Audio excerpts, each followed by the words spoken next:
Thank you so much for having me. I'm very grateful to be here, and also wishing you only the best, especially after the siyum that you had. It should be full of bracha and hatzlacha. What a nice way to gather. As we know, even when women learn and get together, it's a very special thing to celebrate and come and embrace the fact that you finished a book. So by us, graduation is not only about when you do this all these years. Every small step we celebrate it, because that's what gives us the confidence and the comfort to continue. And one of the other factors that it teaches us is unionship and coming together. Judaism is not a religion of isolation and individuality. Judaism is a religion of coming together and celebrating. Everything we have in our religion, it's all about during the good time, bad time, middle time, whatever it is, gather, come together. Part of having that sense of kehila, community, is that no one is supposed to go through these different things in life alone. And when you're able to do that within a group of people and other people, you bring comfort and support to each other, which affects you emotionally, mentally, spiritually, physically, in all aspects. I wanted to say that I also wanted to share that I started crocheting kippas like that my grandmother taught me, and she taught it to me when she was 7, when I was 7, 8 years old. And for me now, like every time I think about Israel, because my sister lives there, our whole community is there, I keep trying not to zone into the negative and like bring myself down. So my way of like, first of all, wearing the green color after the October 7th happened, and praying Bezrat Hashem for the hostages to get released easily, safely, and safety for everyone and the soldiers. That one of the ways for me to manifest positivity is to like make the kippas, to even like dream of like giving it to the soldiers in Israel, or giving it to any boy that usually doesn't wear a kippah to be able to have one. So now in front of my children, instead of them seeing me see a news and cry, they're seeing me walk around with the thing in my hand making a kippah. And me talking to them, I'm saying, this is what's happening in Israel, and this is how I'm channeling it. So anytime we have any level of like energy that comes up for us, the worst thing to do is to block it. When you block it, you harm yourself, because the feelings and the thoughts are there. By blocking it, it attacks your body. But when you release it, and as you're crocheting, you're making it, you're sending it into the universe and saying, what happened, happened. I cannot change what happened or what's going on. But by me, whatever I have, whatever ability I have, I'm going to create. So when I'm in a situation of something negative that I don't have, I have to look into my bag to see what do I have to create with it. So it's really interesting. Today, I finished one of my army green kippas, and it was in my bag. And I just had like a very tense situation with someone on the phone. I was like feeling very low, and I was just very emotionally down. But then I had promised my friend's daughter, who she's a beautiful girl, that I'll tell you guys that story another time. So she asked me to make her a pink scarf, like a pink scarf. So I said to myself, I'm not going, okay, I gave myself the time to feel the feeling I felt from this conversation, but I'm not going to let the rest of my day end like this. I'm going to push myself to go to Joanne to buy the yarn to make it for her. Like, what good is it going to do if I like sit with this for so long? So I literally pushed myself. I was supposed to go sooner, but then because of that conversation, it delayed me, right? In my mind, it delayed me because time-wise, I was going to be there earlier. So I go there. I love meeting people in Joanne. Like every time I feel alone, that's like my Toys R Us. I'm telling you, Joanne and Michael's, and whoever's watching this, they should become one of your favorite video stores to go to. There's nothing you could eat, on the line, but it's abundance of stimulation of your right hemisphere, especially for the logical people that always use their left side of their brain. They should make a deal with themselves that like once a month, right, they're gonna go in and they're gonna tap into the right hemisphere of their mind, which is the artistic side. Why do I love to go to Joanne? You meet the most random people that are working on the most random projects, and they're so happy. I'm telling you, people in the mall are not as happy as people in Joanne. People in jewelry stores are not as happy as Joanne. People in the Apple store, people in the car, like they're not, because most of them are left hemisphere that are doing this. It's all about logic, money, this. But then you walk into Joanne, nobody rushes. Majority of the people are just walking around. You see, they make a relationship with the paint, with the yarn, with the fabric. Like you literally sit there. It's like a musical instrument with these things. It's just the most fascinating experience. Like I always tell my sir, I'm like, I totally want to become a teacher at Joanne. Like I want to get like a lifetime membership to Joanne. That's like my, almost all the people there know me. Sometimes they're like, you haven't been here. I'm like, I haven't gotten any gifts yet. Like next time when I get gifts, I'll come back here. But it's just full of like positivity. Like when you go in, there's no pressure. Everyone is smiling. Everyone is just in a good, because they're coming to work on their what? Hobbies. I bet like 75% of the people that come there, I would say I'm making this up, a good 70% would be hobbies. They're doing this as a hobby. And maybe for some people it turns into like a side business, but majority of people are there as a hobby. So today I go there, like already I'm having like, so then compartmentalizing is also another thing, to learn to file away your feelings in different ways. So your emotions don't smother over you. So if you're frustrated about the conversation with this friend, to find a place to put that aside and go on with this is very important, because sometimes we like go so into ourselves, and we, even our face, we like try to shut down, but like our panim, our face is supposed, but the reason it's plural, it's because it's what goes on in ourselves. It's reflecting and affecting other people. So the face we give out, I'm guilty of it. I'm not very good, but I try to work on it.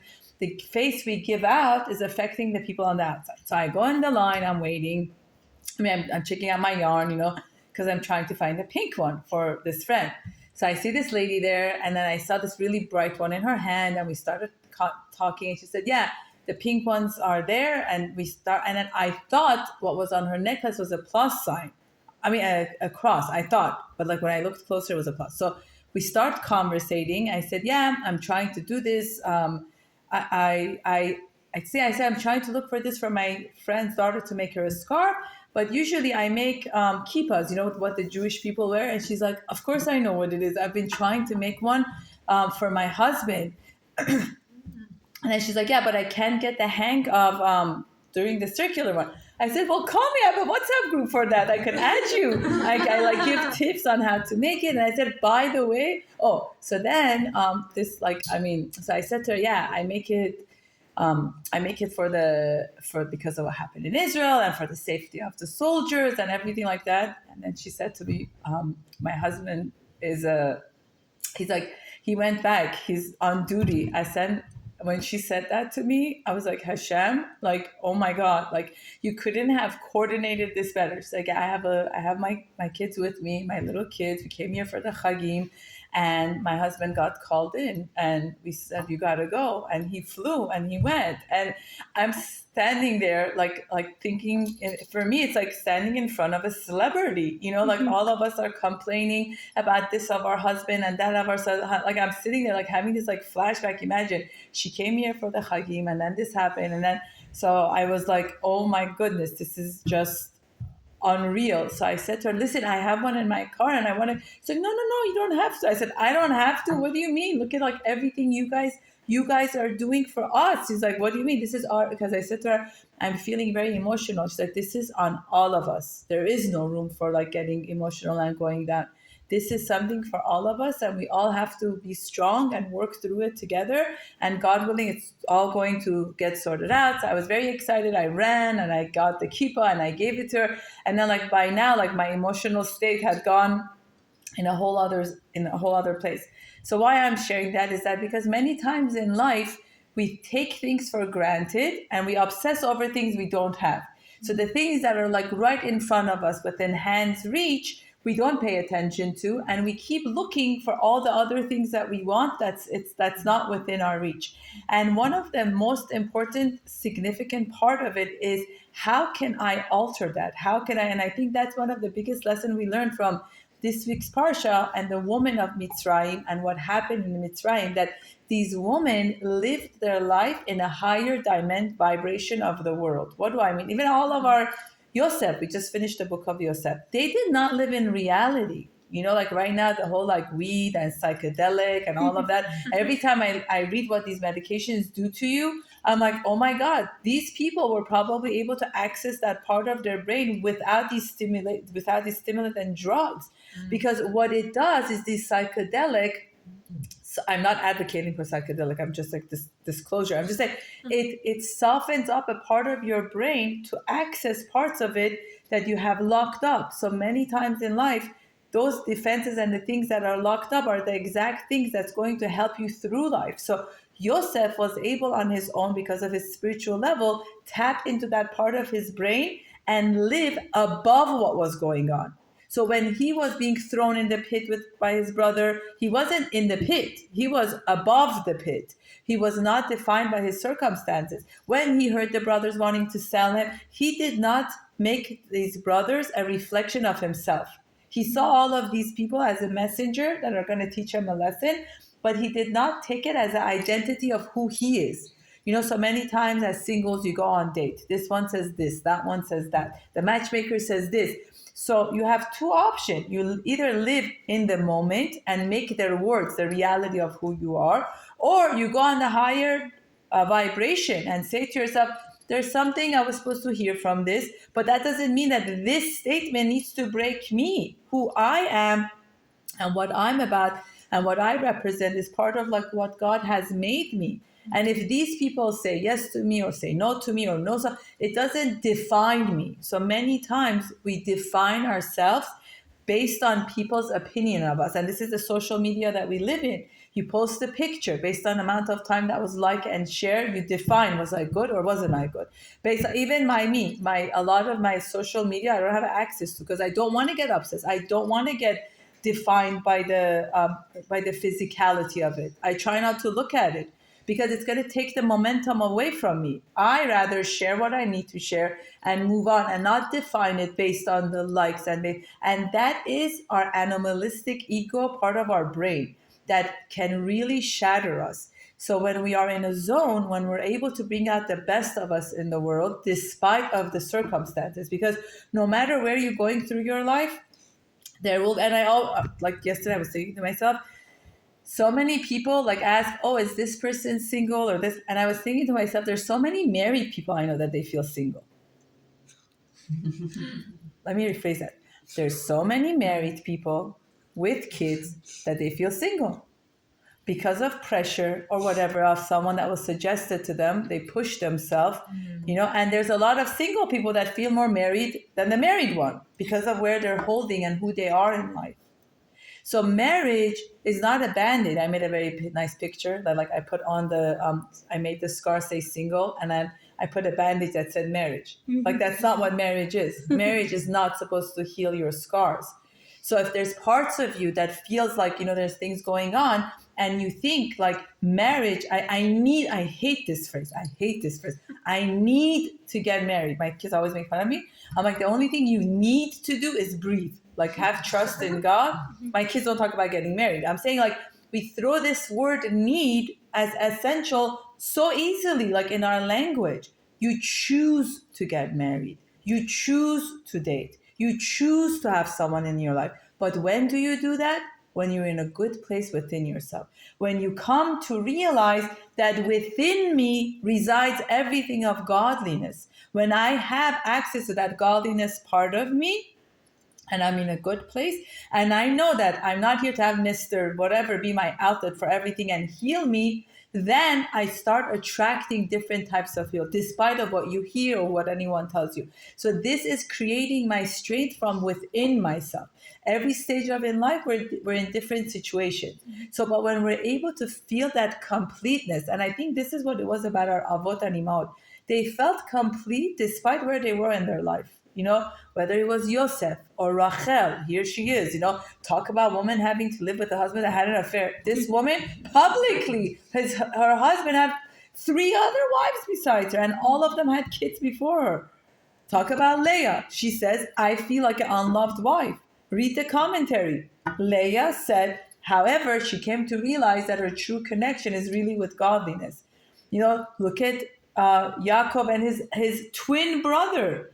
But what happened? All of them were able to detach themselves from the current circumstances and connect to the higher vibration of where I'm holding. So I think the biggest secret to a content life is when you're able to realize you come into this world as an infant during your primitive years where you need to be taken care of. Those early years, you need to be taken care of. But as you mature up, you transform into this authentic self with interdependency of being able to connect to godliness. And then you choose different people in your life. Does that make sense? Like, you should never go through life thinking you're broken or that there's something wrong with you, or no matter whether like you attach education or marriage or whatever it is. It's about building our kids from inside out, as you've met ours. So that like makes a big difference. And I want to wrap this Parsha part with one of the most fascinating thing is the story of Moshe always fascinated me. Like, how could Moshe like be detached from his mom, this, that?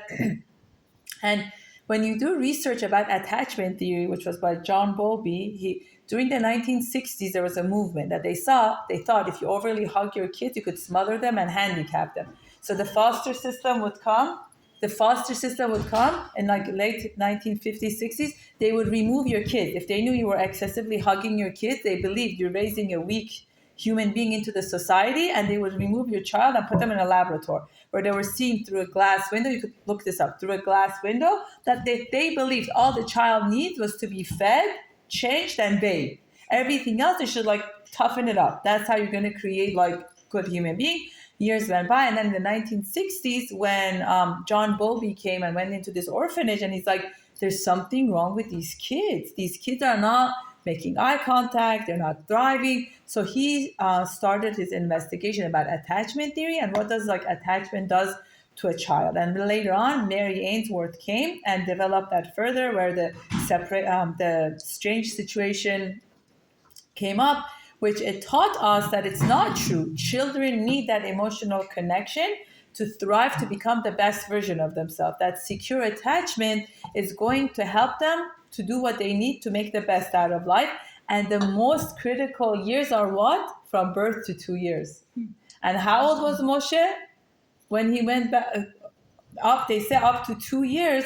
His mother was the one that was breastfeeding him. Mm-hmm. His mother was the one that was with him. His mother was the one. Mm-hmm. So I was thinking to myself, that is a huge lesson for us of learning about compassion, love, and affection, about the early years of life. You know, now we live in a very like career-oriented society that it takes that for granted. They think you could replace anybody. But, you know, you could place anyone instead of the mother. Go back to work.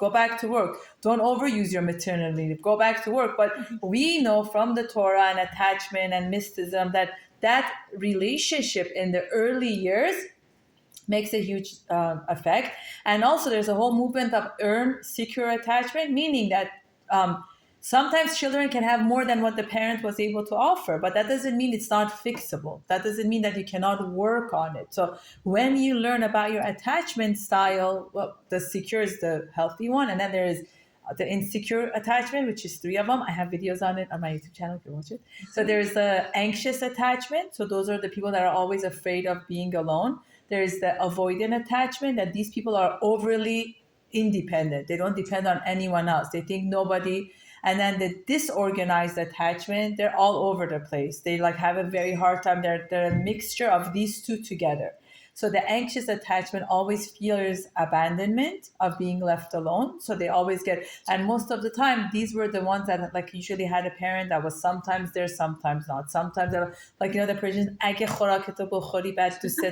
you eat your food, then I'm going to teach you. If you do this, then I'm going to like you. Do this, and then I'm going to do that. Like a lot of these things sometimes puts kind of like plants the seeds that loving you is conditional. So then these children grow up thinking loving me is conditional, like I'm not worth it to. So they always like have that struggle. And then the avoidant one, the parent most of the time weren't available emotionally. So they're like, there's no way that you could trust anybody. Don't trust anybody because nobody's ever going to be there for you. And then the third category is a mixture of both. But what we see from Moshe Rabbeinu is that when early years of his life, when he got his essential needs met, where we hear that when his mother put him in the river, they cried, and they said there was too loud crying that he heard, and they said one of it was from Aaron, because Aaron was standing next to Miriam and was sobbing that their brother was going. So it shows us that these early years of knowing that you're wanted and you're loved really impacts you. And how can I work on myself and creating that loving me? And the rest of it, Moshe was in interdependency and his connection to HaKadosh Baruch Hu that helped him to go through what he did through. And as soon as he came back and saw the Ivrim fighting, remember how we saw him get worked up as he was older, and they were fighting with it, and then he hit one of them, the Mitzri, when he saw them, because that compassion in him, despite of being raised in Pharaoh's castle, the early years was in him. And this is a big lesson that it teaches us, that the pearl of being a Jew is always in you, despite where you are in your life. It's always deep within you, and how each of us needs to look within that a price above Eshet Chayim Nimsa, how you guys say that ruby, that how can I find the deeper connection with that ruby within me. And that is when the positivity happens, when I stop looking everywhere else, and I start to also shine what's within me. So we're gonna end this part of it.